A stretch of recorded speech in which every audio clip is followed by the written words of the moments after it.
Welcome to the No Psych, No Excuses podcast, where we have real, raw, authentic conversation.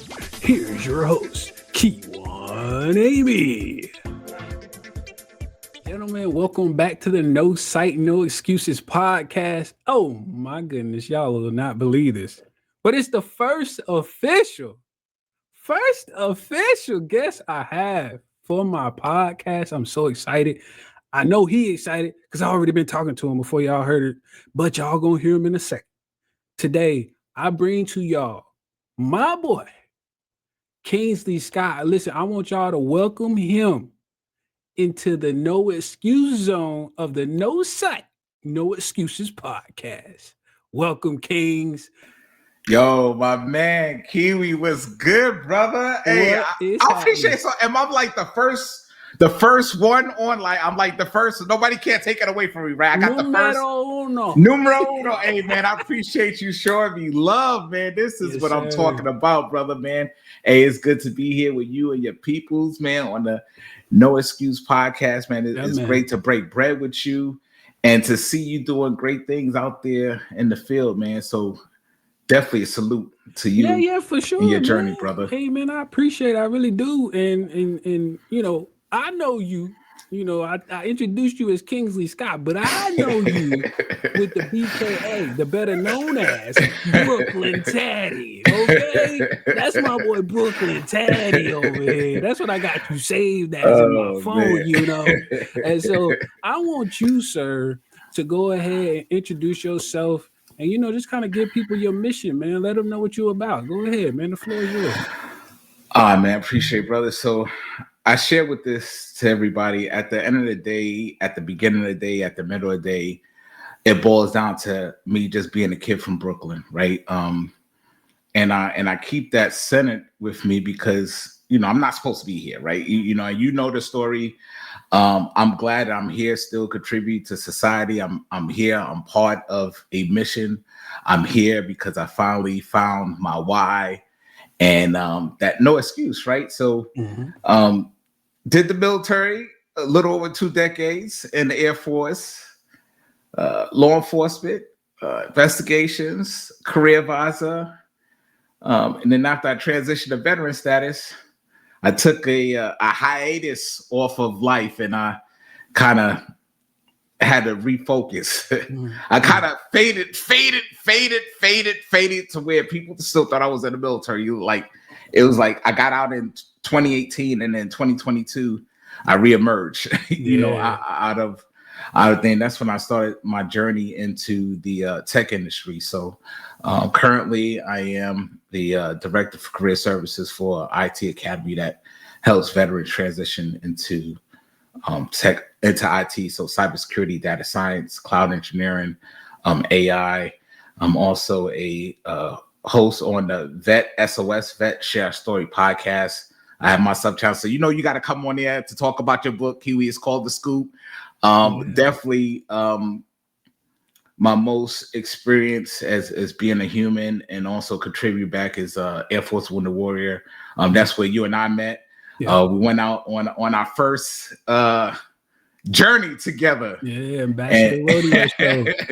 The rodeo show in the old frontier. So just been doing that, helping veterans out, sharing my story to make sure that nobody do not go I like to say unnoticed or go through things that knowing that there's nobody else out there that went through it, when it is people out there that went through it and actually made it through the other side, and that's reaching back to help others through their journey. So I appreciate it, brother. Yeah, no problem. Listen, man, you've done great things in your life, and I'm glad you're still here with us, man. So I got a question for you. We're going back to what you was talking about with the military, a little over 2 decades, man. Tell me how your transition from military life to civilian life was, man, because it's different for everybody. Wow. So from what I can remember, so I had a semi-smooth, semi-hard transition. I was medically retired due to my time in the service and multiple deployments, and me just keep packing in I call it the packing moment, right? Just kept packing a lot of stuff and dealing with it internally until I couldn't pack it in no more, and I had to transition out. So I'm grateful for my leadership that made sure that I was taken care of, that I got enrolled to the Air Force Wounded Warrior program so they could be there for me, right? Because I wasn't there for myself, and I'm glad I had others to carry that load to where I could get back into the fight. So yeah, my transition was a little bit rocky, and like I said, faded to dark, and I grew, brother. I mean, I remember the first time when I gave you that dap. He's like, "Oh man, yeah, you kind of." He's like, "Yo, what do they call you?" I said, "Yeah, they call me Brooklyn Taylor." Like, "Oh yeah, I see why." So I know why. So I grew and grew and grew and grew, and I grew to almost double my size as I was in the military. Mm-hmm. That's how in a bad place I was. Yeah. But now, brother, I'm down minus 100 plus. I'm still on it. Hitting the 2 a days. Back in there, getting in the grind, because I said I cannot do injustice to myself and to others. Right? I need to lock in and focus. And I had to tell myself nobody's coming to save me. Like, I had to tell myself that, like, people will come and assist if they see you doing. If you're trying to assist yourself. That's why I had to tell myself. So I don't even know if I answered your question. Like I said, my transition, it was a lot of people that was there to help me transition. But I've known a lot of defenders, a lot of military personnel did not have that support on that transition. Definitely when they fight in the mental health side. So yeah. So here's probably better to help. You said before that you have seen people drown in the sea of transition. What exactly does that mean, and how have you seen others struggle with it?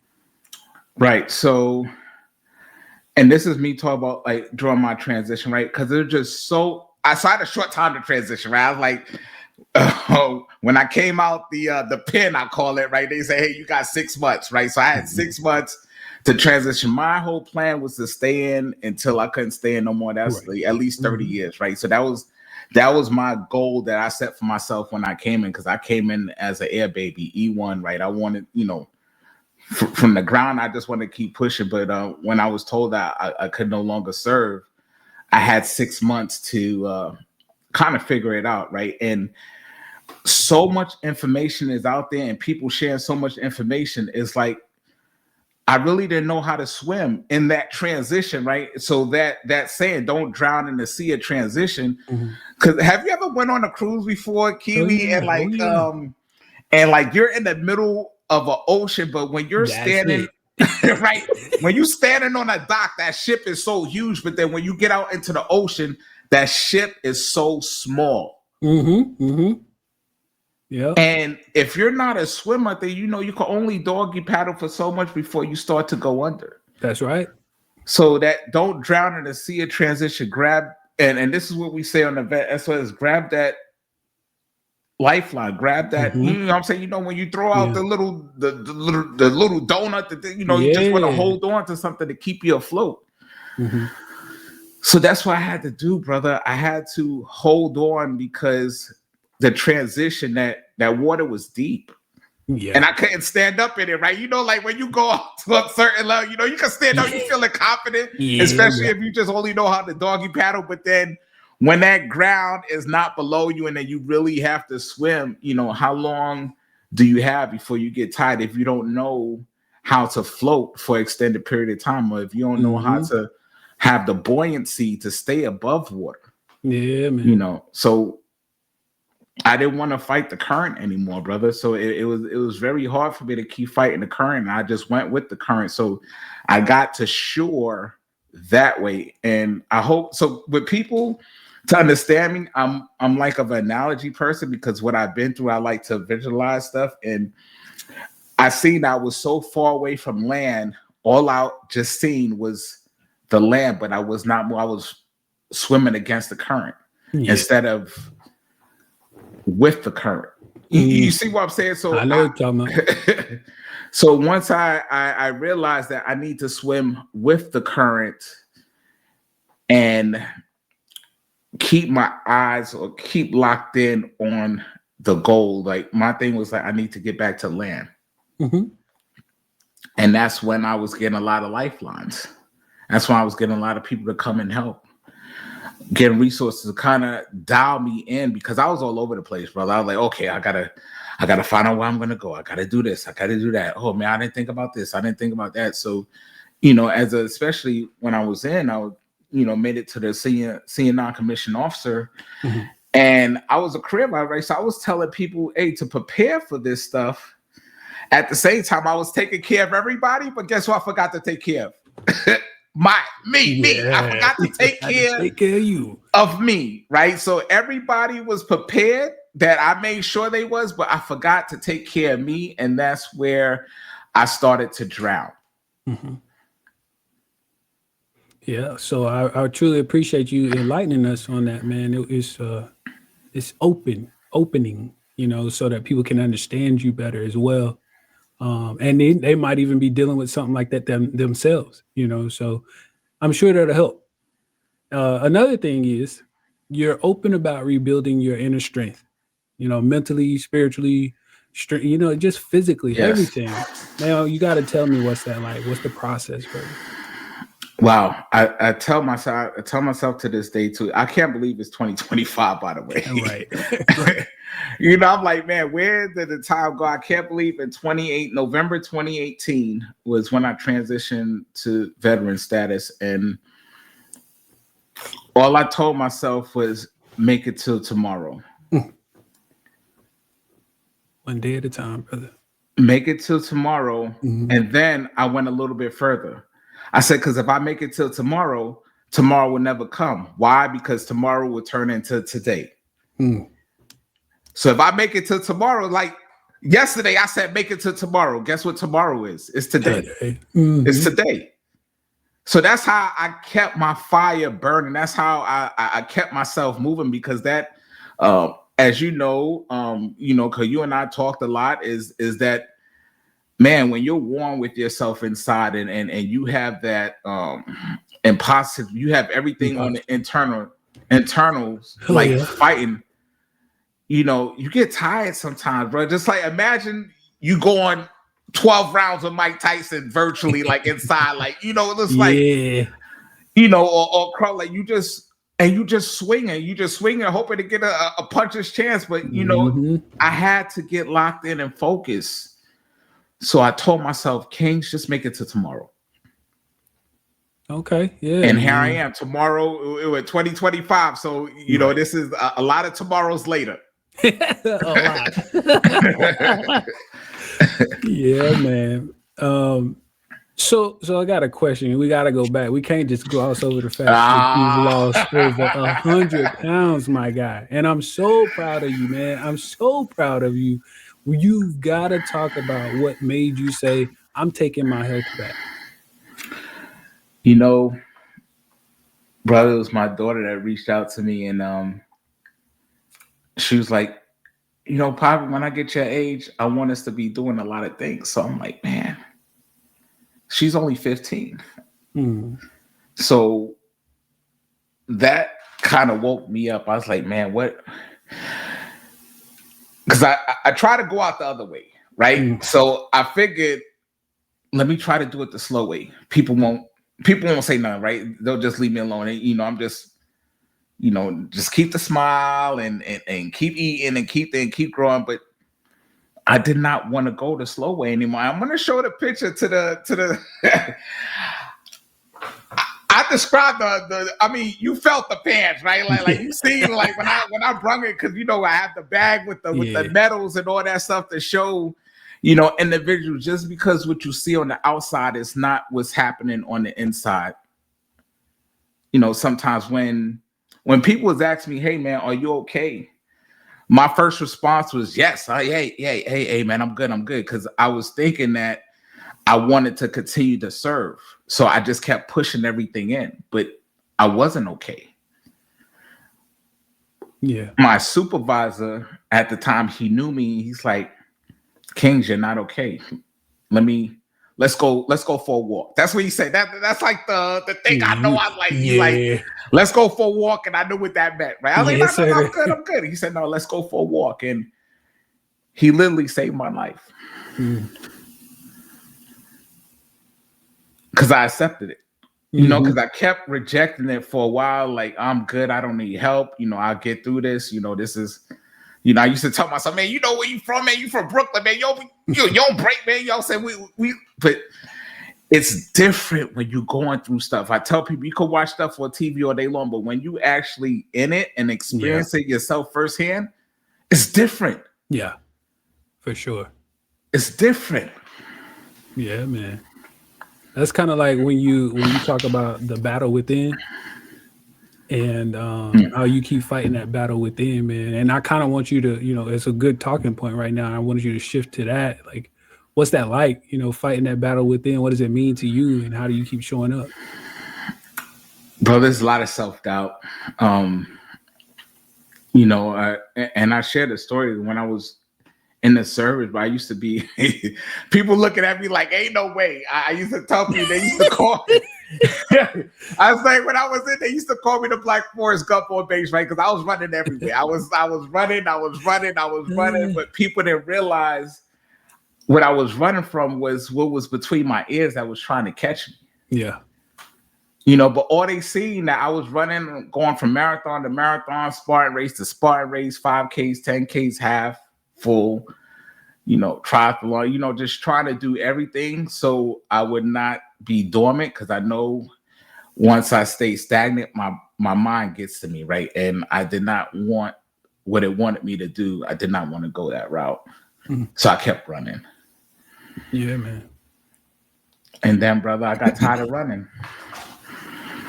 Hey, man, we all get tired of running, whether it's physically, mentally, or one way or another. You know what I mean? Yeah, man. I'm telling you, it's your feet start cramping up, your legs start hurting. You know, you didn't take enough. Listen, man, like and, you know, it kind of goes back like we could say physically all day long, and anybody can see the physical appearance.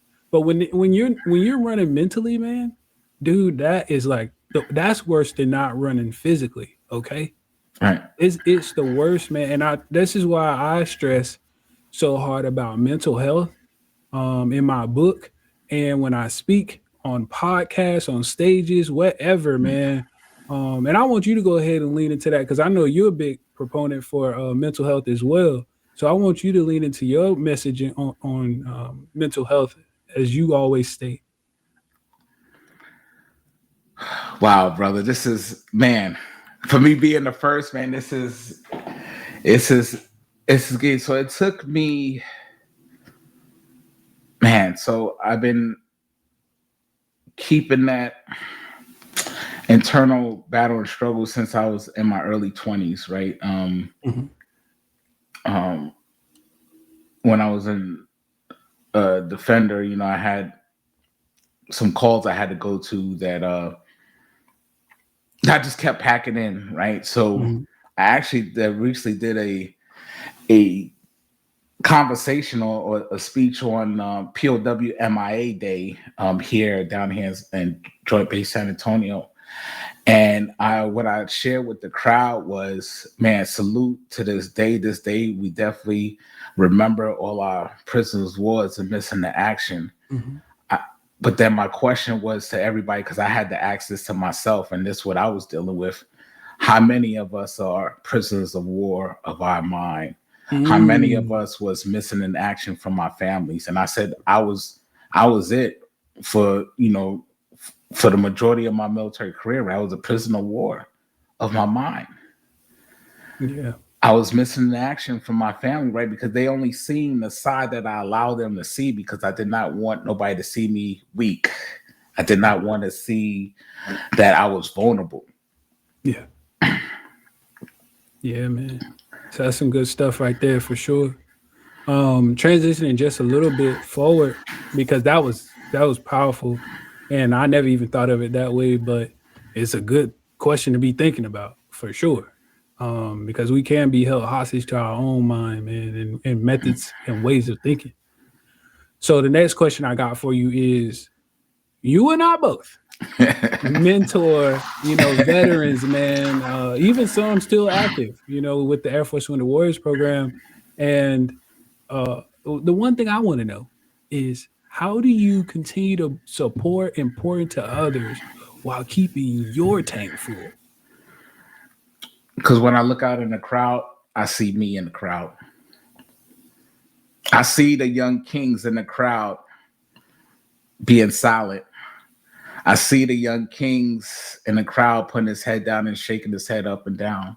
I see the young kings in the crowd of wanting to say something, but scared of the second and third and fourth order effects. So that's what keeps me going, brother. Like when I go and I speak to people, I see me in them, right? Because I see their maneuvers, I see how they moving.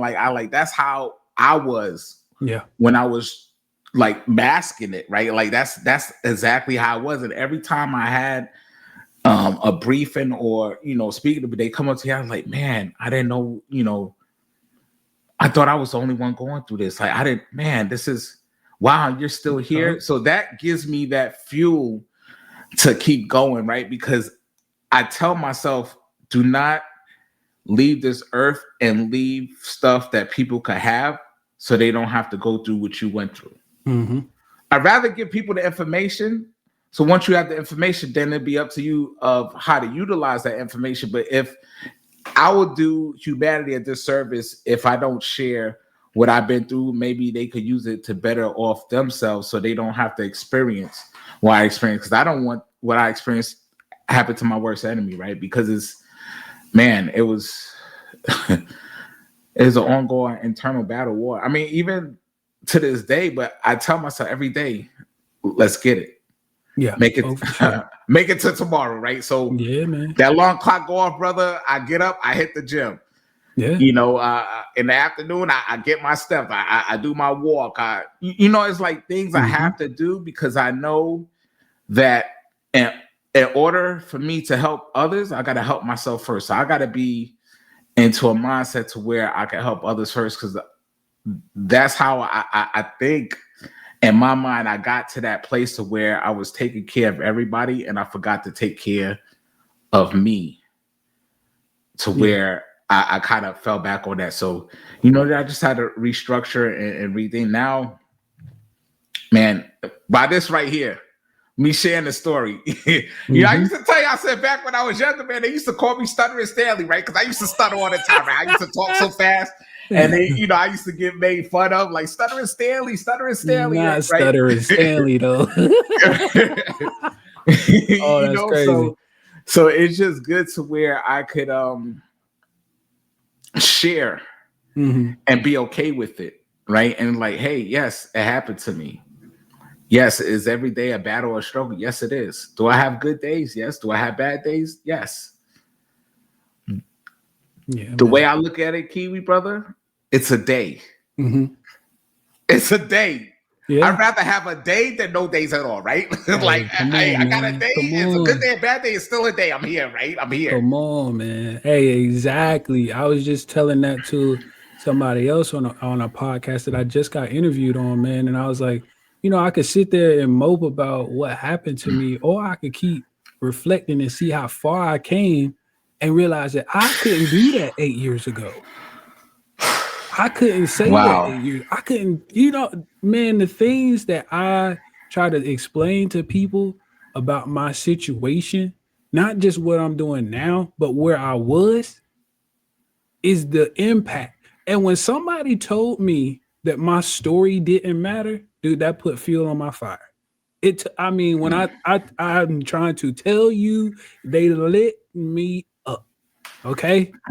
And that you already know, because you've heard my story. Yeah. But for the people that have not, it's coming soon. You know what I'm saying? It's coming to a stage near you. No, I'm just laughing. Like, I remember hearing your story for the first time. I was like, man, I'm thinking, I thought my story was intense. Like, yours was intense, but you reminded me, like, everybody's story is intense to them. Yeah. Don't compare your story to others. And that's what I was warm with myself with that, like, oh man, nobody want to hear my story. And when we went on our first road show, it was like, somebody do want to hear your story. Yep. Share your story, because you don't know who that will help.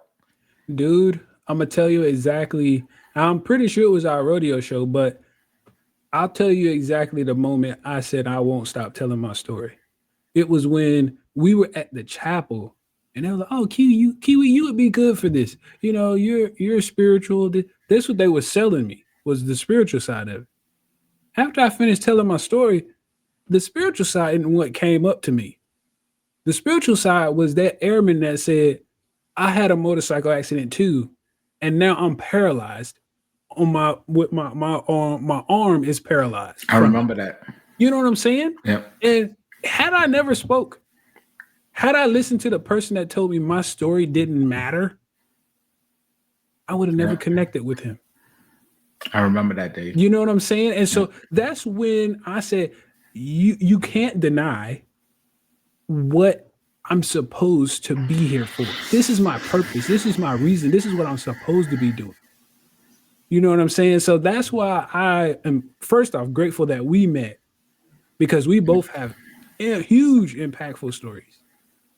And they haven't even heard the real juice, you know what I'm saying, of your story, but we won't get too far into that. But what I do want to get into next is something I know about, but I want my audience to now know about.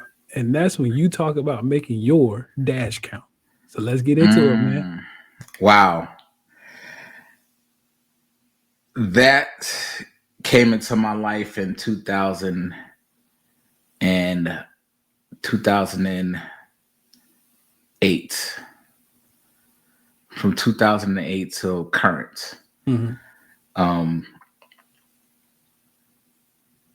You know how we say, people always ask me, what does that mean? I'm like, look, you know, when somebody comes to somewhere, right? You do the meet and greet, hey, how you doing? And introduce yourself. You stand there, hey, my name is, you know, they show you around the office, or, you know, if you're still in the military, show you around the unit. Mm-hmm. They know when you go, right? They give you the going away plaque. They, you know, you have a big going away party.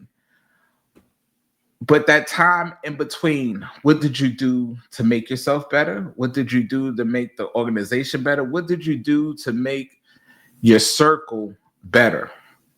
How did you improve? How did you make it count? For me, it was the largest thing of life, but it's the smallest thing. You even look on the headstone, brother. Like I walked through a cemetery, and I was just going around, just kind of.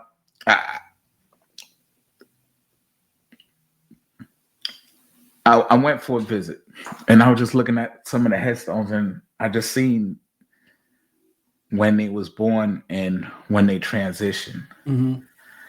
But that dash, I'm like, man, what did that person do in 60 years? Mm-hmm. What did that person do in 15 years? 40, you know, I just seen different ages, 90, you know what I'm saying? Like, yep. How do they make it count? Kings, you're here. You're still breathing. How are you going to make your dash count? And that's one of the things that I share with people. Is like, it all goes back to, hey, I'm just a kid from Brooklyn. Like, you can't make this stuff up. So I'm in the military. I go into law enforcement. I'm from Brooklyn, New York, right? Like, that's like the, you know, I went to the other side, right? Like how can you be, you know, as a teenager, you know, just hanging out in the city, and then your job in the military is to be in law enforcement. And I was, you want it in now. yeah, right. Every time I go home, like, you one of them is, but I was like, wow, but that's how I connected with people, because I know how the other side, you know what I'm saying? Like so I was that person, like, with reason, like, hey, I understand, like, hey, look, and I went from that to being an investigator. Went from being an investigator to a career advisor. And then I went back to being in law enforcement. And then I transitioned out. And then I had my time to lock in and refocus. And then one of my buddies told me about cybersecurity. He's like, hey, I know you can't arm up no more. You can't have a weapon for a while, but have you thought about cybersecurity? It's something like, you know, law enforcement, but for the computers. And I was like, okay, only thing I know how to do is like write reports and stuff. So I went to the school, and I'll share with It's called Diverse Care. I went there for cybersecurity, and I didn't do so well, like the first time, right? Because I was just trying to, like, again, that see a transition, right? There's just so much stuff going on. I was trying to focus. So I went back again for another one of their programs through their data science program. And when I finished that program, they had an unpaid internship. I got picked up for that. A lot of people like, man, why are you doing it unpaid? I said, because to transition from the military, sometimes you have to show people your value because they don't know you, right? And that's why I had to understand. It's like, okay, and this is what one of my mentors told me. He's like, yeah, you was in the military for that long. You know what he told me? Cool story, bro. He's like, yeah, cool story, bro. Like, but this is different. Like, you're on the civilian side now. This is different. Yep. So I said, well, in order for people to take a chance on me, I got to take a chance on myself. So I did the unpaid internship. It went from unpaid to paid. I did a couple of projects for them in the data science field. And then they had, check this out, Kiwi. So, you know, like how in the military, we do feedbacks and you know how when some people are transitioned to another job, they kind of write their position. So in the feedback, I say, man, this school is great. Just one thing I wish y'all would have is like a student advisor department to help veterans like transition to technology. And I don't know if it was my feedback, but what I do know is that they opened up that department and I applied, and it was a tough interview process. And I was one of the 4 that was selected to be the initial of the student success department. Out here making changes out here. Right. But wait, it gets better. So I went from student advisor to lead advisor, now director of the career service side. But guess what? It's full circle, right? Because that's what I did in the military. I was a career counselor. But here I am now helping veterans transition into technology while I'm still paying it forward, right? Like stuff that outside I'm doing. So I share that to tell people, like, take a chance on yourself. You know, if you producing, if you're a value added, they're gonna see your value. Take a chance on yourself. I could have went other places, right? You know, look, I say, you know what? I like what they're doing here. You know, I want to help others, and it's like a blend of all worlds, right? So why not stay here and help others to get to where they're trying to go, and roll up the sleeves and grind? Yeah, man. And be ambassador for the Wounded Warrior program and to share about that, because that's how I got introduced actually to IT, right? Because during one of their workshops, they like, well, what do you like to do? Because I didn't know what I wanted to do life after the military. They put that little nugget in my ear, but then my buddy told me about the school. But it's just how you just go back, like you said, sometimes you just got to sit and just see where you came from to where you are now. Yeah, man. Yeah, that's some good stuff right there, man, for sure. Because just imagine had you not, you know, said something about the feedback or what could be done better. And that's one thing that I try to do nowadays as well. Like when somebody sends me a feedback form or request or whatever, I actually fill that stuff out. And even if they don't, and I see something that needs to be fixed, I'll seek the email, like whether it's a support email or whatever. I'll seek out the email and send them something. Like, for example, this cane. So, you know, I use the white cane since I'm visually impaired. There was a technology type of cane called the We Walk cane. And the first one they made, I got through the VA. And me and my orientation and mobility trainer instructor, he was assisting me in using this thing. He was like, now I want you to get used to it, you know, get yourself acquainted with it. All this stuff. He doesn't really sound like that, but I want to make him sound like that. and so anyway, I start messing with it, you know, so I can get myself familiar with it. And then we go out to the outlets here in North Carolina, Tanger outlet, and I'm using this thing. And I'm like, yeah, I know where Nike is, but this ain't it.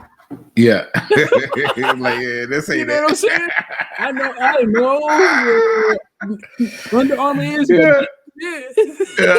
You know, he's like, so he's like, yeah, I'm just gonna walk with you. You tell me when we get to the door. You walk me to the store. I said, okay.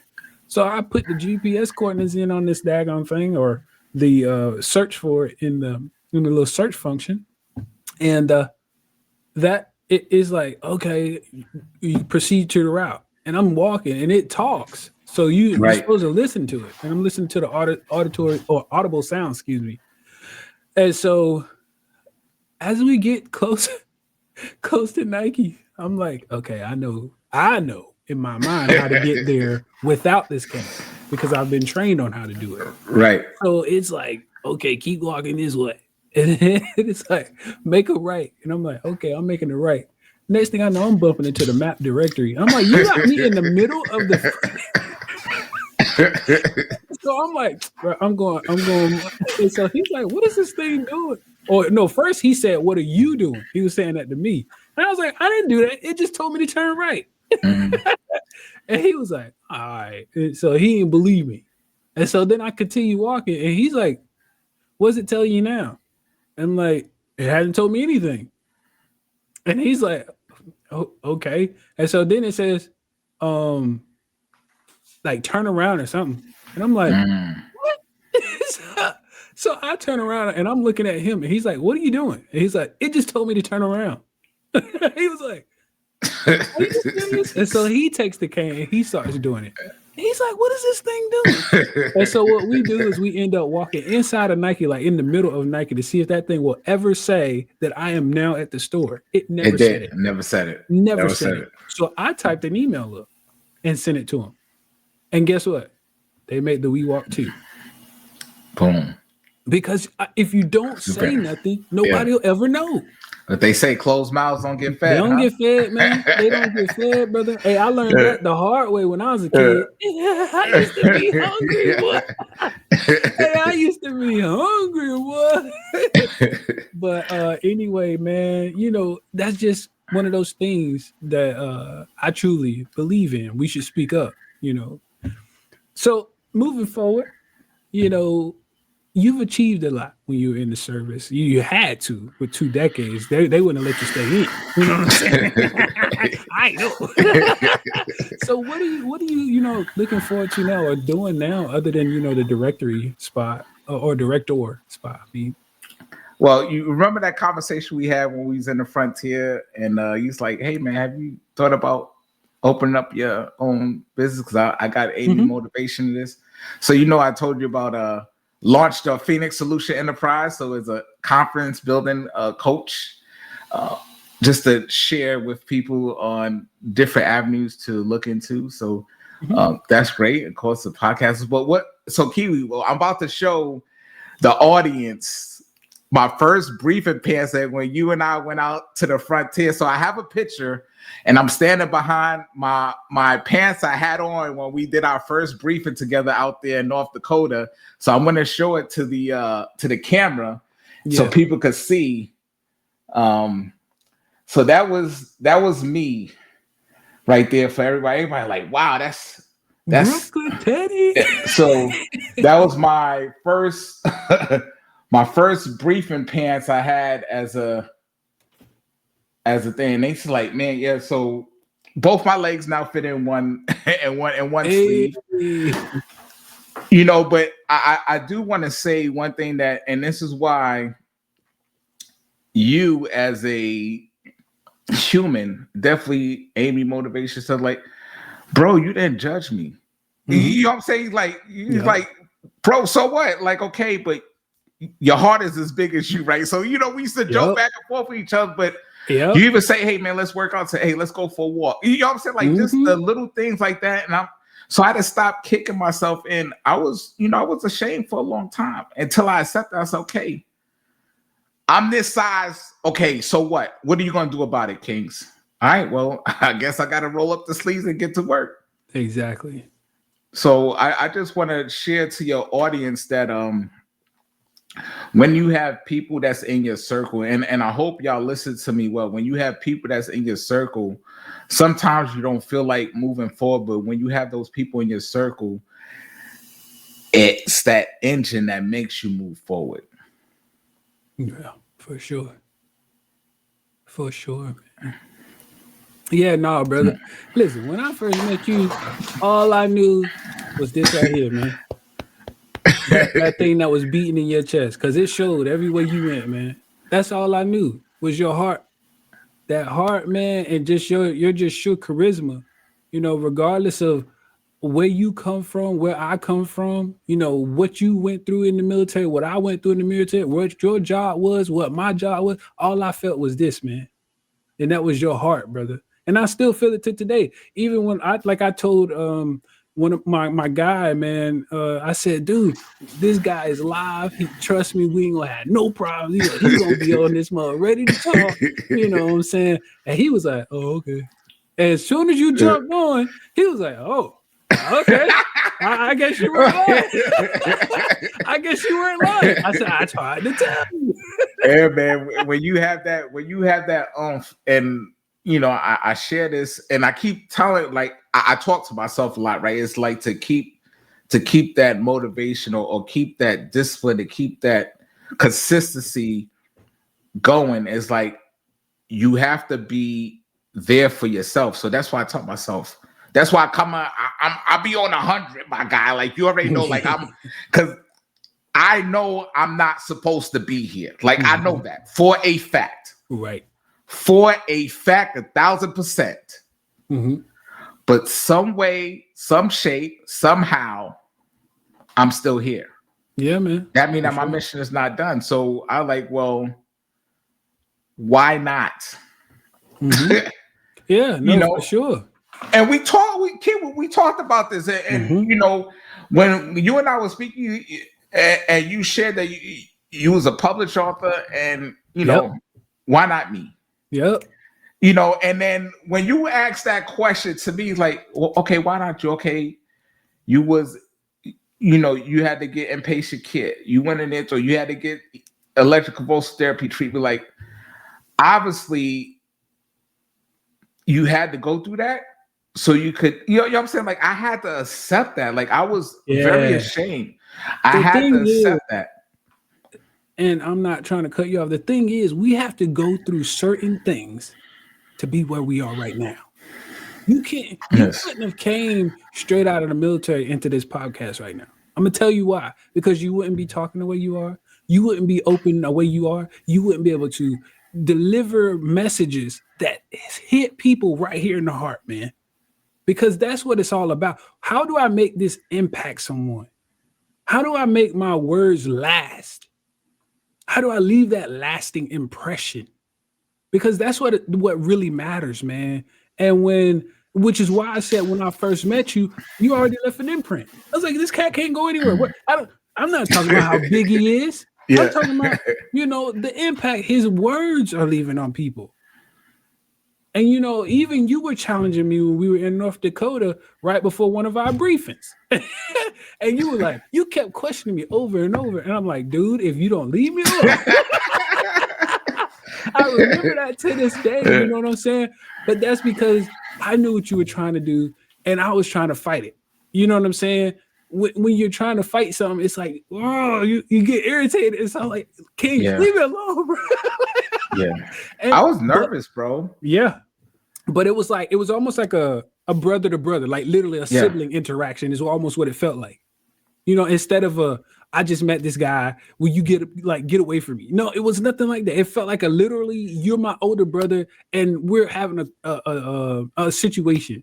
You know what I'm saying? Yeah. And everybody's like, man, what are y'all talking about? Right. But yeah, man. So last thing, but certainly not least, one thing that you wish people would ask you more, man, and that is, how is your dash doing today? How are you making it count today, man? Yeah. Yes. How are you making it count today? Yeah. How are you making that count, brother? So today I went to the gym. Mm-hmm.